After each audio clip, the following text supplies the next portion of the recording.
অতীতের কাজা নামাজ কিভাবে আদায় করব? জন্মদিনে কি ফেসবুকে পোস্ট করা যাবে? নামাজ পড়ার সময় অন্য কিছু মনে পড়ে যায়, কিভাবে মন দিয়ে নামাজ পড়ব, কি করা যায়? যে কোনো জায়গায় কি নখ কাটা যাবে? বাথরুমে কি কাটা যাবে? নিজের উপার্জনের কিছু টাকা স্বামীকে না জানিয়ে বাবা মাকে দেওয়া যাবে? আমার মাঝে মাঝে স্বপ্ন দোষ হয়, আমি ফজরের নামাজ পড়তে পারি না, সে সময় আমার করণীয় কি? যে মিথ্যা অপবাদ দেয় তার সাথে কথা না বললে কোনো সমস্যা হবে? পর্দা সহকারে স্বামী স্ত্রীর ছবি একসাথে ফেসবুকে দেওয়ার কোনো নিয়ম আছে কিনা? কেবল ডিশ ব্যবসা এবং ইন্টারনেট ব্যবসা জায়েজ কিনা জানতে চাই। কার স্ত্রী পাওয়ার জন্য একটি আমলের কথা শুনেছি, তা হলো সূরা ইয়াসিন দিয়ে 2 রাকাত নামাজ পড়ে একটা দোয়া পড়ার। দীর্ঘ 3 সপ্তাহ সালাত আদায় না করে তাহলে সে ব্যক্তি কি ইসলাম থেকে খারিজ হওয়ার সম্ভাবনা আছে? বিলম্ব না করে চলুন আমরা চলে যাই আমাদের প্রশ্নোত্তরে সরাসরি। এমডি আরিফ জানতে চেয়েছেন, যদি কোনো মুসলিম দীর্ঘ 3 সপ্তাহ সালাত আদায় না করে তাহলে সে ব্যক্তি কি ইসলাম থেকে খারিজ হওয়ার সম্ভাবনা আছে? না, ইসলাম থেকে খারিজ হওয়াটা এটার উপর নির্ভর করে না। তিনি যদি অপরাধ বোধ তার ভিতরে থাকে, সালাত আদায় করতে পারছেন না, তার ভিতরে আন্তরিকতা আছে, তিনি সালাত আদায় করতে চান কিন্তু হয়ে উঠছে না কোনো কারণে, তাহলে সেক্ষেত্রে আপনার তার জন্য এটা তার কারণে ইমান থেকে তিনি খারিজ হয়ে যাবেন না। আর যদি সালাতের প্রতি তিনি বেপরোয়া হন, সালাতের ফরজ হওয়াকে অস্বীকার করেন বা অপরাধ বোধ তার ভিতরে না থাকে, তাহলে তার ইমানই আমরা সন্দেহ করতে পারি। যদিও ইচ্ছাকৃত সালাত ত্যাগকারীকে অনেক উলামা ইকরাম কাফির বলেছেন, যেমন সৌদি আরবের সর্বোচ্চ উলামা পরিষদের সাবেক সদস্য, সাবেক প্রধান শেখ এবং মুফতি আম তথা সে দেশের জেনারেল মুফতি শেখ আব্দুল আজিজ বিন আবদুল্লাহ বিন বাজ রাহিমাহুল্লাহ সহ অনেক ইমামগণ, অনেক বড় উলামা ইকরাম, তাদের মতে ইচ্ছাকৃত সালাত ত্যাগ করলে সে কাফির। তো তাদের ফতোয়া অনুযায়ী কাফির হয়ে যাবে, কিন্তু জমহুর বা বেশিরভাগ উলামাদের মতের ব্যতিক্রম, অর্থাৎ এর কারণে সে কাফির হবে না। তবে 3 জুমা যদি কেউ অনুপস্থিত থাকে তাহলে সেক্ষেত্রে তার অন্তরে মোহর মেরে দেওয়া হয়, এরকম একটা হাদিস রয়েছে। তার আলোকে আপনার বলা যেতে পারে যে 3 জুমা যদি ইচ্ছাকৃত সে না পড়ে থাকে তাহলে সে ব্যক্তির ইমান নিয়ে আমরা সন্দেহ করতে পারি। সোহাগ, আপনি অ্যাডি থেকে জানতে চান অতীতের কাজা নামাজ কিভাবে আদায় করব? আপনি চেষ্টা করবেন এক ওয়াক্ত করে পড়ার, এবং যেটা আগের সেটা আগে, পরেরটা পরে, এরকম করার চেষ্টা করবেন। একাধিক ওয়াক্ত গেলে নিয়ত করবেন যে প্রথম যে ওয়াক্ত বাকি আছে প্রত্যেক নামাজে প্রথমটা নিয়ত করবেন, কারণ কথার কথা আপনার 10 ওয়াক্ত জোহর গেছে কাজা, তাহলে আপনি প্রথম জোহর যেটা আমার কাজা রয়েছে এরকম নিয়াত করবেন, এরপরেরটাকেও প্রথম নিয়াত করবেন, কারণ হলো একটা যখন পড়ে ফেলেন তাহলে পরবর্তীটা প্রথম হয়ে গেল, এভাবে প্রত্যেকটাকে আপনি প্রথম নামাজ এই নিয়ত রেখে সালাত আদায় করবেন। এমনি ইমন জানতে চেয়েছেন, নেককার স্ত্রী পাওয়ার জন্য একটি আমলের কথা শুনেছি, তা হলো সূরা ইয়াসিন দিয়ে 2 রাকাত নামাজ পড়ে একটা দোয়া পড়ার। এই আমলটা কি সহিহ হাদিসের মাধ্যমে প্রমাণিত? ভাই ইমন, নেককার স্ত্রী পাওয়ার জন্য যে আমলের কথা আপনি শুনেছেন, অর্থাৎ সূরা ইয়াসিন এটা দিয়ে 2 রাকাত নামাজ পড়া, এটা কোরআন এবং হাদিসের কোথাও আছে বলে আমাদের জানা নাই। আপনি নেককার স্ত্রী পাওয়ার জন্য সূরা ফুরকানের 74 নম্বর আয়াতের যে দোয়ার অংশ আছে, রব্বানা হাব লানা মিন আজওয়াজিনা, শেষ পর্যন্ত এটা আপনি পড়বেন।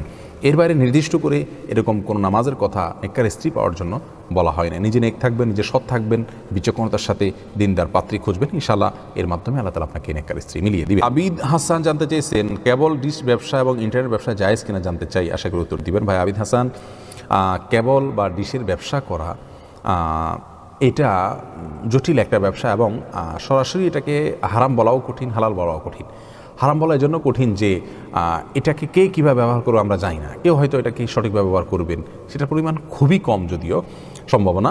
আবার ইন্টারনেটের ব্যবসার ক্ষেত্রে ইন্টারনেট ব্যবসাটা একটু ব্যতিক্রম এটার সাথে, অবশ্য ডিশের ব্যবসার মধ্যে জটিলতা বেশি, এই জন্য যে এখানে টেলিভিশনের ব্যবহারটা বেশিরভাগ ক্ষেত্রেই হারামের ক্ষেত্রেই ব্যবহার হয়ে থাকে, যার কারণে কোনো মুসলমানের জন্য এটা করাটা তার তাকওয়ার সঙ্গে সঙ্গতিপূর্ণ নয়, এটা না করাই উচিত। আর ইন্টারনেটের ব্যবসা হলো যে ইন্টারনেটে তো বিভিন্ন ধরনের ব্যবহার হয়ে থাকে, ভালো মন্দ, এবং প্রয়োজনে ব্যবহার হয়ে থাকে, তার পরিমাণও কম না, যার কারণে ইন্টারনেট ব্যবসাটা জায়েজ রয়েছে। আর কেবল ডিসি ব্যবসাটা সরাসরি হারাম বলা যায় কি না এটা আমি এই মুহূর্তে বলতে পারছি না, তবে অবশ্যই কোনো মুসলমানের জন্য উচিত নয়, অনুচিত এবং তাকওয়ার খেলাফ, এতে কোনো সন্দেহ নেই। যেহেতু এক্ষেত্রে বেশিরভাগই ভুল কাজে, বাজে কাজে ব্যবহার করা হয়, সেক্ষেত্রে এর ব্যবসা করা মানে সেই বাজে কাজে সহায়তা করা। সাইদুল ইসলাম ইমরান, আপনি জানতে চেয়েছেন, পর্দা সহকারে স্বামী স্ত্রীর ছবি একসাথে ফেসবুকে দেওয়ার কোনো নিয়ম আছে কিনা? দেখুন, মা-বোনদের ছবি বোরকা যদি আবৃত থাকে এবং সম্পূর্ণ পর্দা বোঝা যায়, শরীরের কোনো অংশ বোঝা না যায়, তাহলে সেক্ষেত্রে এটা ফেসবুকে দিলে গুনাহ হবে না। বাকি এ ধরনের প্রবণতা খুব বেশি ভালো নয়, যে পরিকল্পনা করে স্ত্রীর ছবি দেওয়া, সেখান থেকে যাদের অন্তরের রোগ রয়েছে তারা বাজে চিন্তা করার সুযোগ তারা পাবে। ফজলে রাব্বি জানতে চেয়েছেন, রাত্রে আমার মাঝে মাঝে স্বপ্ন দোষ হয়, আমি ফজরের নামাজ পড়তে পারি না, সে সময় আমার করণীয় কি? ফজর নামাজ কেন পড়তে পারেন না ভাই ফজলে রাব্বি? আপনার যদি স্বপ্নদোষ হয় তাহলে সেক্ষেত্রে আপনাকে গোসল করতে হবে, করে নামাজ পড়বেন। এবং বাংলাদেশে বিশেষ করে এত ঠান্ডা নাই যে পানিতে গোসল করলে মানুষ মারা যাবে, আল্লাহ মাফ করুন, এরকম খুব কম। যদি এরকম হয় তা গরম পানি করে করবেন, সেটার ব্যবস্থা না থাকলে তেমন করে করবেন। যদি পানিতে নামলে মারা যাওয়ার ভয় থাকে, এত ঠান্ডা পড়ে যদি কোনো জায়গায় কোনো অঞ্চলে, তাহলে সেক্ষেত্রে বিকল্প কোনো পদ্ধতিতে নামাজ পড়বেন। স্বপ্নদোষ হলে অনেকে অন্যরা টের পেয়ে যাবে গোসল করতে গেলে, সেই লজ্জা থেকে গোসল করেন না, নামাজও পড়েন না।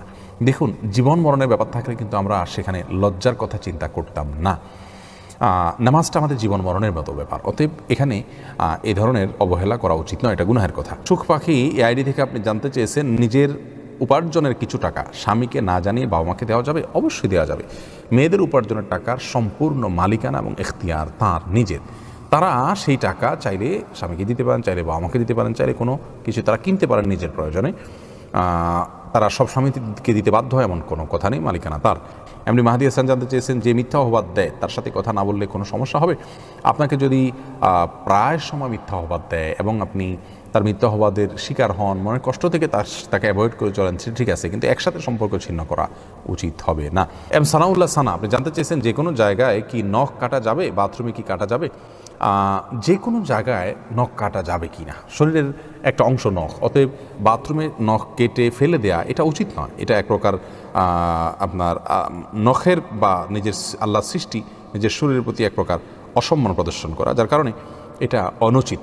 যদি কেউ আপনার নখ কাটেন এরকম কোনো জায়গায়, তাহলে সেক্ষেত্রে তার জন্য উচিত হলো সাবধান থাকা। নখ কাটলে সেই নখটাকে কোনো মাটিতে পুঁতে ফেলা অথবা এমন কোনো জায়গায় ফেলা যেখানে মানব দেহের অসম্মান না হয়, সেদিকটা খেয়াল করা উচিত। বাস একটু খেয়াল করে আপনি যে কোনো জায়গায় কাটতে পান। কি সুলতানা আইডি থেকে জানতে চেয়েছেন, নামাজ পড়ার সময় অন্য কিছু মনে পড়ে যায়, কিভাবে মন দিয়ে নামাজ পড়বো, কি করা যায়? দেখুন, অন্যদিকে মনে চলে যাওয়া বা মনে অন্য কিছু চলে আসা, এটা কিন্তু দোষণীয় নয়। রাসূল আকরাম সাল্লাল্লাহু আলাইহি ওয়াসাল্লামের নামাজের মধ্যেও অন্যদিকে মন গিয়েছে। একবার বাচ্চার কান্না হওয়া শুনে তিনি সালাতকে সংক্ষিপ্ত করে দিয়েছেন, বোঝা গেল অন্যদিকে মন যাওয়াটা দোষণীয় নয়। তবে ইচ্ছাকৃতভাবে অন্য চিন্তা, অন্য ভাবনা, অন্য কল্পনার মধ্যে ডুবে থাকা, এটা হলো দোষণীয়। আমাদের উচিত হবে সালাতের মধ্যে অন্যদিকে মনোযোগ গেছে, যখন আমার মনে পড়েছে যে আমি তো ভুল কাজ করছি, সাথে সাথে আমি সালাতে আবার ফিরিয়ে আনবো। বাস এই কসরত করলে আপনি আল্লাহর কাছে গ্রহণযোগ্য সালাত আদায়কারী হিসেবে বিবেচিত হবেন ইনশাআল্লাহ। কারো জন্মদিনে কি ফেসবুকে পোস্ট করা যাবে? জন্মদিন উপলক্ষে বিশেষ কোনো উইশ করা ইত্যাদি করা, এগুলো ইহুদি খ্রিস্টানদের কালচার, এগুলো আমাদের অ্যাভয়েড করা উচিত। কিন্তু ফেসবুকে যদি তার জন্মদিনটা মানুষকে জানিয়ে দেয়, তো বড় কোনো গুনাহ করেছেন এমনটি হবে না, কিন্তু কাজটা অনুচিত, অনুত্তম এবং ইহুদি খ্রিস্টানদের একটা কালচারকে তিনি ধারণ করে আছেন এমনটি বলতে হবে।